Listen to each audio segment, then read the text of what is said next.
আসসালামু আলাইকুম। মহিলা কলেজ চট্টগ্রাম আয়োজিত অনলাইন ক্লাসে দ্বাদশ শ্রেণীর শিক্ষার্থীদেরকে স্বাগত জানাচ্ছি। আমি আয়েশা আক্তার, প্রভাষক, অর্থনীতি বিভাগ, মহিলা কলেজ চট্টগ্রাম। আজকে তোমাদের আমি মুদ্রাস্ফীতির বাকি অংশ নিয়ে ক্লাস দিব। পূর্বে আমরা মুদ্রাস্ফীতির সংজ্ঞা, প্রকারভেদ, কারণ, প্রভাব বা ফলাফল, নিয়ন্ত্রণের উপায় সম্পর্কে জেনেছি। আজকে আমরা মুদ্রাস্ফীতির পরিমাপের পদ্ধতিটা দেখব। আচ্ছা, পদ্ধতিটাতে মুদ্রাস্ফীতি পরিমাপের পদ্ধতি হচ্ছে তিনভাবে তুমি চাইলে মুদ্রাস্ফীতি পরিমাপ করতে পারবে। আমি একসাথে তিনটাই আলাদা আলাদা করে ব্যাখ্যা করব। সবচেয়ে বেশি ইম্পর্টেন্ট হচ্ছে প্রথম যে পদ্ধতিটা আমরা দেখাচ্ছি, ওই পদ্ধতিটি, ওটার একটা অঙ্ক সহ আমি দেখাবো, উদাহরণ সহ কিভাবে তোমাকে ওই ভোক্তার মূল্য সূচক নির্ণয় করতে হয় সেটা আমি বের করে দেখাবো। বাকি দুটো থেকে তোমাদের দেখা যায় কি এমসিকিউ আসে, অথবা সূত্রটা এমসিকিউতে আস্ক করে যে উৎপাদকের মূল্য সূচকের সূত্র নিম্নের কোনটি। হ্যাঁ, কিন্তু জ্ঞান অনুধাবনে তেমন একটা প্রয়োগ উচ্চতর দক্ষতাতে তেমন একটা আসে না। তেমন একটা বলতে কোনো বোর্ডে কখনো ওই দুইটা টপিক থেকে প্রশ্ন আসেনি। সবচেয়ে বেশি প্রশ্ন এসেছে ভোক্তার মূল্য সূচক টপিকটা থেকে। সেজন্য আমরা এই ভোক্তার মূল্য সূচক টপিকটা ভালোভাবে দেখব। এটা হচ্ছে ভোক্তার মূল্য সূচক। বর্তমান বছরের ব্যয়ের সাথে বৃত্তি বছরের ব্যয়ের তুলনা করে এই সূচক তৈরি করা হয়। বর্তমান বছরের মূল্য আর বৃত্তি বছরের মূল্য, দুটা বছরের মূল্যের মধ্যে পার্থক্য করে কি করা হয়, এই সূচকটা তৈরি, অর্থাৎ কতটুকু পরিমাণ দাম স্তর পূর্বের তুলনায় বৃদ্ধি পেয়েছে সেটা দেখার জন্য আমরা কি করি, বৃত্তি বছরের দামের সাথে বর্তমান বছরের দামের তুলনা করে হারটা বের করি। সেটা কিভাবে করি, একটা সূত্রের মাধ্যমে করি। সূত্রটা দিয়েছিলেন কে, লেসপিয়ার্স নামে একজন অর্থনীতিবিদ সূত্রটা দিয়েছেন। লেসপিয়ার্সের মতে, লেসপিয়ার্সের সেই সূত্র তোমাকে অনেক সময় পরীক্ষায় প্রশ্ন দেয় যে লেসপিয়ার্সের সূত্রের প্রয়োগ করে সিপিআই নির্ণয় করো। তখন তোমরা অনেক সময় এই সূত্রটা আমরা জানি, কিন্তু এটা যে লেসপিয়ার্সের সূত্র এটা অনেকে আমরা জানি না। তখন আমরা অনেক সময় মনে করি যে এটা তো আমি পড়ি নাই, ভাবতে চাই।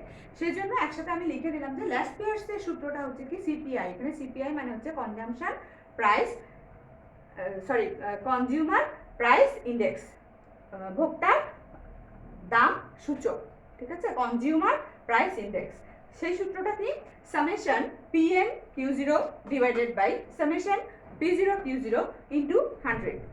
এখানে খেয়াল করে দেখো, সামেশন মানে সমষ্টি চিহ্ন, যে তুমি যখন একাধিক পণ্য ভোগ করবে, প্রতিটা পণ্যের জন্য যে দাম দিচ্ছ সবগুলোর সমষ্টিটা যখন করবে সেটা আমরা এখানে দেখাবো। একটু পরে একটা ছকের মাধ্যমে দেখাবো, তাহলে বুঝতে সুবিধা হবে। সামেশন পি0 কিউ0, সামেশন পি0, এখানে একটু খেয়াল করে দেখো, কিউ0 মানে দ্রব্যের পরিমাণ, যেখানে লিখেছি দেখো, সিপিআই মানে কনজিউমার প্রাইস ইন্ডেক্স, পিএন মানে বর্তমান বছরের দাম। এখানে খেয়াল করে দেখো শুধু দুইটা জিনিস চেঞ্জ, একটা পিএন, একটা পি0 বা পি নট। এখানে পি নট মানে হচ্ছে ভিত্তি বছরের দাম, পূর্বের কোনো একটা বছরের দামের সাথে বর্তমান বছরের দামের আমরা তুলনা করব। কিউ0 মানে দ্রব্যের পরিমাণ। এখন কিভাবে আমরা অঙ্কটা করব দেখাচ্ছি আমি, কিভাবে আমরা ভোক্তার মূল্য সূচক নির্ণয় করব।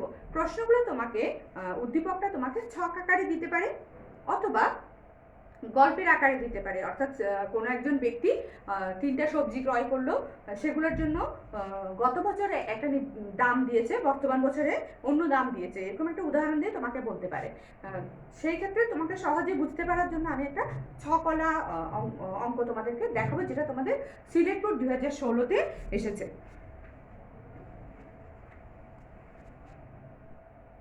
আচ্ছা, এই উদ্দীপকটা তোমাকে সিলেট বোর্ড 2016-তে প্রশ্নটা দেওয়া ছিল, তোমার দ্রব্যের দাম দেওয়া ছিল, এগুলো হচ্ছে বিভিন্ন দ্রব্য যে সে ভোগ করেছে, ভোগ্য দ্রব্যের নাম দেওয়া ছিল, তারপরে বৃত্তি বছরের দাম দেওয়া ছিল, বৃত্তি বছরের পরিমাণ দেওয়া আছে। এখানে দ্রব্যের পরিমাণ মানে একটা পরিমাণই, এখানে ওই যে চাল হচ্ছে 35 কেজি ক্রয় করেছে, সেই ক্ষেত্রে পার কেজি 30 টাকা করে ক্রয় করেছে। গম ক্রয় করেছে 10 টাকা করে, সেই ক্ষেত্রে পার কেজি 28 টাকা করে। সেরকম আমি একটু তোমাকে উদ্দীপকটা দেখাই, তাহলে হয়তো বুঝতে ভালো তোমার সুবিধা হবে, বেটার হয়। উদ্দীপকটা একবার দেখাই তোমাকে।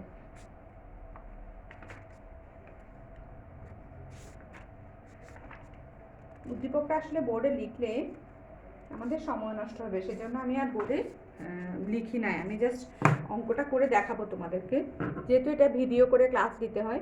দেখো উদ্দীপকটা খেয়াল করে দেখো, সালাম সাহেব এক্স দেশে বাস করে।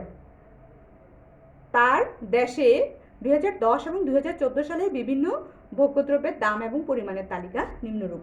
আচ্ছা, আমরা চাইলে এই যে ভিত্তি বছর বর্তমান বছর লিখেছি, ওইখানে ব্র্যাকেটে 2010 হচ্ছে ভিত্তি আর 2014 হচ্ছে বর্তমান, এটা লিখে দিতে পারে।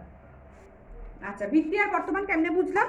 ওই যে পূর্বের বছরটা হচ্ছে ভিত্তি বছর আর বর্তমান পরের বছরটা হবে বর্তমান বছর। একটু দেখো তালিকাটা কেমন। দেখো ওখানে দেওয়া আছে ভোগ্যদ্রব্য কি কি, চাল, গম, চিনি, বিবিধ। তারপরে দেওয়া আছে দেখো 2010 সালে দাম টাকা, 2010 সালে পরিমাণ। আচ্ছা, পরিমাণটা একই থাকবে দুইটা বছরেই। 14 সালে গিয়ে দেখো প্রতিটা পণ্যের এখানে দাম, মানে এটা প্রতি কেজি দাম, ঠিক আছে, কেজি লিখা। দেখো 35 কেজি ক্রয় করেছে 30 টাকা দামে, 10 কেজি ক্রয় করেছে 28 টাকা দামে, অর্থাৎ 1 কেজি 28 টাকা করে। 5 কেজি ক্রয় করেছে 35 টাকা দামে, সেগুলো কি চিনি। আর 12 কেজি ক্রয় করেছে বিবিধ অন্যান্য জিনিস, 20 টাকা দাম। সেই জিনিসগুলোর দাম 14 সালে এসে দেখো বৃদ্ধি পেয়েছে। এটা আমরা ছকে দেখাবো। হ্যাঁ, প্রশ্নটা ছিল উদ্দীপকের এলাকায় এক দেশের ভোক্তার মূল্যসূচক নির্ণয় করো। একটু খেয়াল করো, এক দেশের ভোক্তার মূল্যসূচক নির্ণয় করো। তোমাদের কাছে নিশ্চয়ই বই আছে, তোমরা একটু কষ্ট করে বইটা দেখে নিলে ক্লাস করার সময় বইটা যদি সামনে রাখো তাহলে সুবিধা হবে। দেখো এই পরিমাণগুলো আর দামগুলো কিন্তু উদ্দীপক থেকে আমি এখানে বসিয়েছি। পরিমাণটা প্রথমে বসাবে, উদ্দীপকে কিন্তু পরিমাণটা পরের কলামে দেখানো। তুমি প্রথমে পরিমাণ বসাবে, কারণ পরিমাণটা একবার এখানে গুণ হবে আর একবার এখানে গুণ হবে, তা আলাদা এই পাশে থাকলে সুবিধা হবে তোমার। তো পরিমাণ খেয়াল করে দেখো, 2010 সালে যেটা 30 টাকা করে ছিল সেটা 2014 সালে 38 টাকা করে, যেটা 28 টাকা ছিল সেটা 32 টাকা করে, যেটা 35 টাকা ছিল সেটা 43 টাকা করে, যেটা 20 টাকা ছিল সেটা 24 টাকা করে। অর্থাৎ প্রতিটা দ্রব্য পূর্বের তুলনায় বর্তমানের দামটা বেশি। এখন তার পূর্বে কত টাকা খরচ হয়েছিল, পূর্বের ব্যয়ের সাথে বর্তমান ব্যয়ের সাথে পূর্বের ব্যয় তুলনা করে আমি কি করবো, মুদ্রাস্ফীতির হারটা নির্ণয় করব। এখানে তোমাকে হার নির্ণয় বলে না, জাস্ট সিপিআইটা, ভোক্তার মূল্যসূচকটা নির্ণয় করব, ঠিক আছে। কত মূল্যসূচক সেটা আমরা বের করবো এখন। এখন দেখো 30 আর 35 গুণ করে এখানে বসাবো, ঠিক আছে। এরকম করে প্রত্যেকটা বসিয়ে দিব আমরা। 1050, 28 আর 10 280, তারপরে 35 আর 5 175, 240। আচ্ছা, এটার টোটাল হবে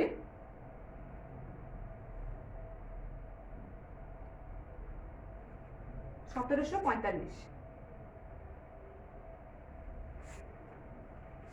ঠিক আছে। আচ্ছা, এরপরে আসো 1330। আচ্ছা, এটা তুমি ক্যালকুলেটরে করবে, যেহেতু আমার কাছে করা ছিল আমি জাস্ট সংখ্যাগুলো লিখে দিচ্ছি। জাস্ট এই দুইটা গুণ করে এখানে, আচ্ছা এখানে গুণ করবে কি, পি নট কিউ নট, এই দুইটা গুণ করে এখানে বসছে, ঠিক আছে। এই দুইটা গুণ করে এখানে বসছে। আর এখানে হচ্ছে P N Q nought, Q nought আর পি এনটা গুণ করে এখানে বসবে, ঠিক আছে। Q nought P N, Q nought P N, এই দুইটা গুণ করে এখানে বসবে, ওকে। ঠিক আছে, এখন এটা টোটাল হচ্ছে 2100 সামথিং, 2153। এখন তুমি মানগুলো এখানে বসাবে। উপরে হচ্ছে বর্তমান সময়ের দামটা দেখো, এই চারটা যোগ করে এখানে বসালাম, সেজন্য সামেশন চিহ্ন দেয়া, সামেশন চিহ্ন দেয়া, এই চারটা যোগ করে এখানে বসালাম। তাহলে এখানে হবে 2153 ডিভাইডেড বাই 1745 ইন্টু 100। এখন যেটা এটা বাংলায় লিখেছি এটাকে বাংলা করে দেয়। হ্যাঁ, 100 দিয়ে গুণ করলে হবে 123.38।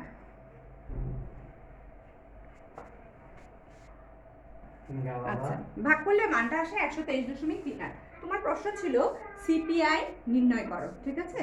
তার মানে আমরা কি করলাম, এই মানগুলো ছক থেকে তুললাম, তুলে সামেশন P0 Q0 বের করলাম, সামেশন PN Q0 বের করলাম, তারপর সূত্রে বসিয়ে এই মানটা বেরিয়েছে। তোমরা যখন সিপিআই নির্ণয় করবে তখন তুমি এটুকু করবে।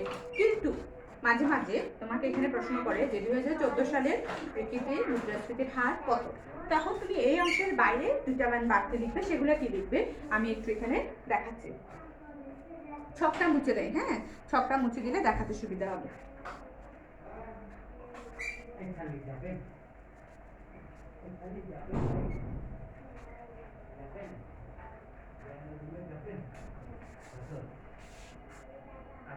আমরা বের করেছি কি সিপিআই, সিপিআই কত হয়েছে আমাদের 123.38। আচ্ছা, যখন আমাকে মুদ্রাস্ফীতির হার বের করতে বলবে তুমি করবে কি, মনে করি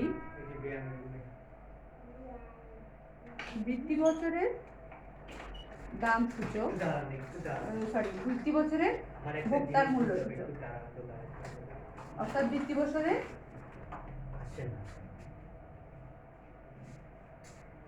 সিপিআই সমান। আচ্ছা, এটা আমরা মনে করে লিখতে থেকে 100 লিখে দিলাম। এটা যদি তুমি নির্ণয় করো তাহলেও কিন্তু 100 হবে। কেন? ভিত্তি বছরের যখন সিপিআই নির্ণয় করবে সূত্রটা হবে এরকম। একটু করে দেখাচ্ছি, কেন তুমি বলতে পারো যে 100 কেন, হ্যাঁ সেজন্য একটু করে দেখাচ্ছি। আমরা জানি ভিত্তি বছরের মানটা কত ছিল, 1745।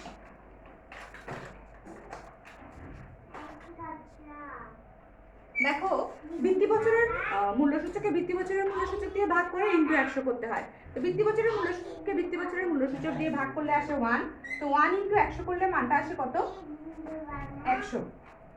তো সেই জন্য আমরা কি করি, আর এই কাজটা না দেখিয়ে ডিরেক্ট বলি যে মনে করি ভিত্তি বছরের ভোক্তার মূল্যসূচক সিপিআই সমান 100। ঠিক আছে, এই অংশটা আমরা আর দেখাই না, এটা দেখানোর দরকার নেই আর কি। ঠিক আছে, কারণ যেহেতু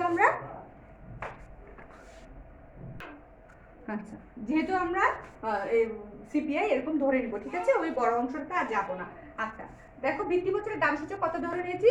100, আর সিপিআই নির্ণয় হয়েছে কত? 123। তাহলে সুতরাং যেহেতু এখানে 14 সালটা নতুন, 2014 সালের মুদ্রাস্ফীতির হার হবে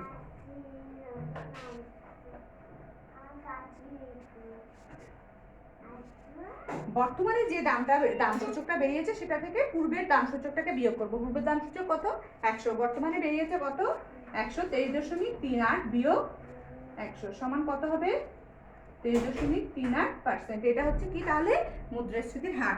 আচ্ছা একটু বুঝো, তোমাকে যদি সিপিআই নির্ণয় বলে তুমি শুধু এতটুকু করবে, সুতরাং নির্ণয় এক দেশের সিপিআই সমান এত। সিপিআই মানে ভোক্তার মূল্য সূচক। ঠিক আছে, কিন্তু যদি তোমাকে বলতো যে 2014 সালের মুদ্রাস্ফীতির হার কত, এক দেশে 2014 সালে মুদ্রাস্ফীতির হার কত, তখন তুমি 2014 সালে মুদ্রাস্ফীতির হার বের করতে হলে ভিত্তি বছরের মূল্যসূচক 100 ধরে নিবে, আর বর্তমানে যে মূল্যসূচকটা বেরিয়েছে সেটা থেকে 100 বিয়োগ করলে যে মানটা বেরোবে সেটাই হবে কি 2014 সালে মানে বর্তমান সময়ে মুদ্রাস্ফীতির হার।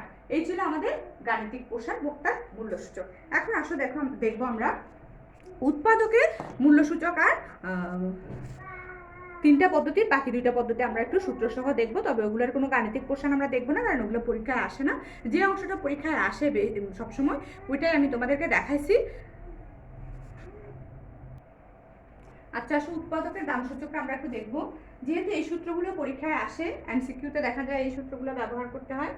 তোমাকে হয়তো দিয়ে দেয়, বলে যেটা কোন সূচক, সেজন্য সূচকগুলো আলাদা আলাদা তোমাকে আমি দেখাচ্ছি। ল্যাসপিয়ার্সের সূত্রটা হবে যে একটু আগে আমরা দেখেছিলাম, summation PN কিউ0 divided by summation পি0 কিউ0 into 100। প্যাসের সূত্রটা হবে summation PN QN divided by summation পি0 কিউ0 into 100।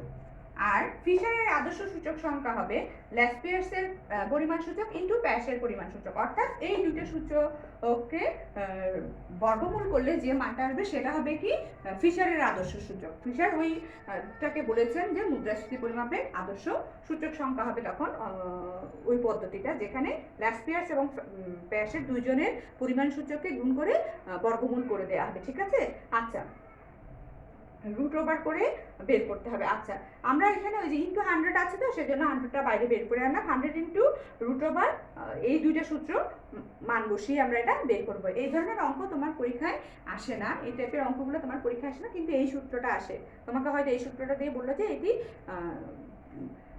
কার, অথবা ফিশারের আদর্শ সূচক নিম্নের কোনটি, তখন এই সূত্রটা দিল, এটা দিল, তখন তুমি যদি আগে থেকে না জানো তাহলে তুমি পারবে না। এই সূত্রগুলো একটু লিখে রাখবে, সবগুলো বইয়ে এই সূত্রগুলো নাই, সেজন্য আমি সব একটু একসাথে করে লিখে দিয়েছি যাতে তুমি পরীক্ষায় এমসিকিউ আসলে পারো।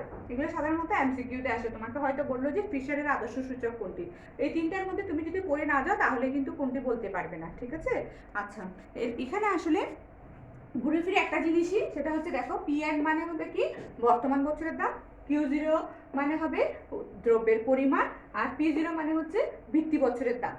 আচ্ছা কোনো জায়গায় দেখো কিউএন দেয়া, কিউটাও পরিবর্তন হচ্ছে। উৎপাদনের ক্ষেত্রে দেখা যায় কি কিউটাও তো পরিবর্তন হয়, পণ্যের উৎপাদন যখন বাড়বে সেই উৎপাদনের পরিমাণ হিসেবে দামটা হিসাব করা হবে। আচ্ছা ভোক্তার দাম সূচকের বেলায় আমরা সাধারণত খুচরা দামটাকে হিসাব করি, আর উৎপাদকের দাম সূচকের সময় আমরা পাইকারি দামটাকে হিসাব করি। ঠিক আছে, এটা হচ্ছে মুদ্রাস্ফীতির পরিমাপের পদ্ধতির মধ্যে একটা নিয়মের বুঝতে পারার হচ্ছে, তুমি বলতে পারো যে এখানে তো একই সূত্র, তাহলে কি এখানে আমরা দামটা উৎপাদকের দাম সূচকের সময় দামটা কিন্তু খুচরা দাম থাকে না, পাইকারি দামটা থাকে, পাইকারি দামটা ধরা হয়।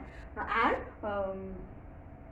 ভোক্তার দাম সূচক যখন আমরা বের করেছিলাম তখন ওগুলো খুচরা মূল্য হিসেবে ধরা হয়।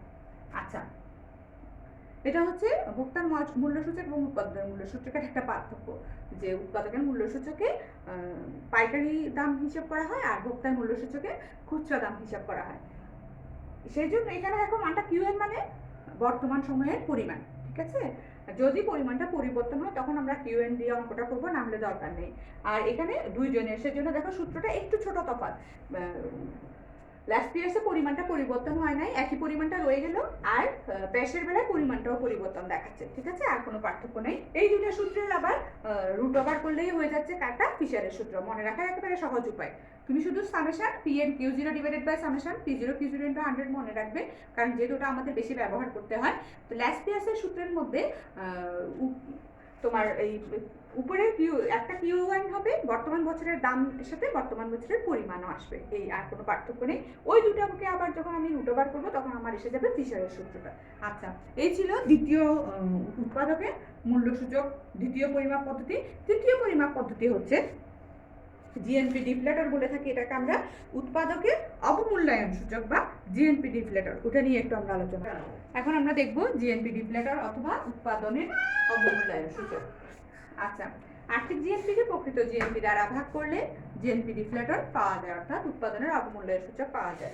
আর্থিক জিএনপি মানে হচ্ছে চূড়ান্ত দ্রব্য বা সেবা সামগ্রীর চলতি বাজার দাম, আর প্রকৃত জিএনপি হচ্ছে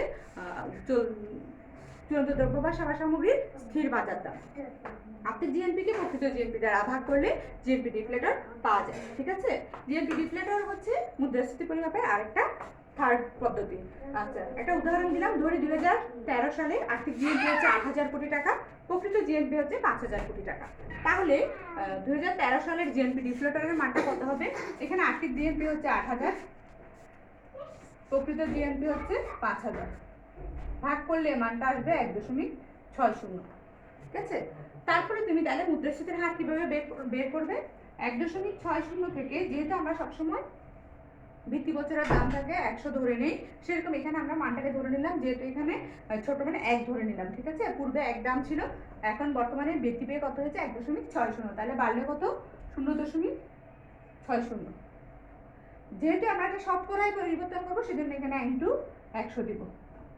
যেহেতু আমরা শতকরায় পরিবর্তন করবো সেজন্য এটাকে কি করবো? হার দেখাবো, হার মানে এই শতকরায় পরিবর্তন করবো, সেজন্য এখানে আমরা 0.60 সাথে 100 গুণ করবো, তাহলে হবে 60%। তার মানে মুদ্রাস্ফীতি বৃদ্ধি পেয়েছে বর্তমান বছরে কত? 60%। দাম স্তর বৃদ্ধি পেয়েছে ভিত্তি বছরের তুলনায়, দ্রব্যের দাম স্তর বৃদ্ধি পেয়েছে কত? 60%। ঠিক আছে, এই ছিল আমাদের মুদ্রাস্ফীতি পরিমাপের পদ্ধতিসমূহ। আমরা কয়টা পদ্ধতি বললাম? 3টা। একটা হচ্ছে ভোক্তার মূল্য সূচক, একটা হচ্ছে উৎপাদকের মূল্য সূচক, একটা হচ্ছে জিএনপি ডিফ্লেটর বা উৎপাদনের অবমূল্যায়ন সূচক। ঠিক আছে, এই 3টা পদ্ধতির মধ্যে ভোক্তার মূল্য সূচক যে পদ্ধতিটি, ওইটি সবচেয়ে বেশি তোমার পরীক্ষায় আসে। ভোক্তার মূল্য সূচক থেকে দেখা যায় কি, বেশিরভাগ বোর্ড তোমার যখন গাণিতিক টার্মগুলো দেয়, তোমাকে হয় বলে সিপিআই নির্ণয় করো অথবা বলে মুদ্রাস্ফীতির হার নির্ণয় করো।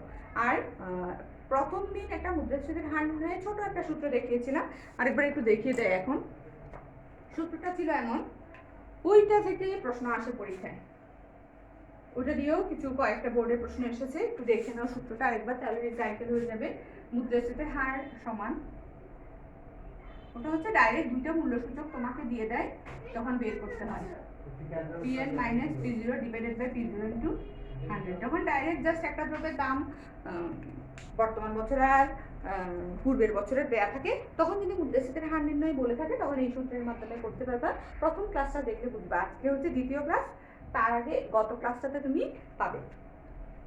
গত ক্লাসে প্রথম দিকে মুদ্রাস্ফীতি কাকে বলে পরপরই এই অংশটা পড়িয়েছিলাম। ঠিক আছে, ওটা একটু দেখে নিও, এটা এই টপিকটা নিয়ে প্রশ্ন আসে। আর ভোক্তার মূল্য সূচক যে সিপিআই ইকুয়াল টু একটা অঙ্ক পড়িয়েছি আমি, সিপিআই ইকুয়াল টু ওই অঙ্কটা থেকে প্রশ্ন আসে, যে এই মানটা দিয়ে। আজ এই পর্যন্তই। আশা করি ক্লাস বুঝতে অসুবিধা হবে না। তারপরেও কোনো সমস্যা থাকলে কমেন্ট বক্সে প্রশ্ন করো, সমাধানের চেষ্টা করব। আজ এই পর্যন্ত। সুস্থ থাকবে, শরীরের যত্ন নেবে, পরিবারে বয়স্কদের প্রতি খেয়াল রাখবে, যেহেতু এখন শীতকাল এবং করোনার প্রকোপ বৃদ্ধি পেয়েছে, তাদের প্রতি একটু যত্নশীল হবে, নিজের প্রতিও যত্নশীল হবে।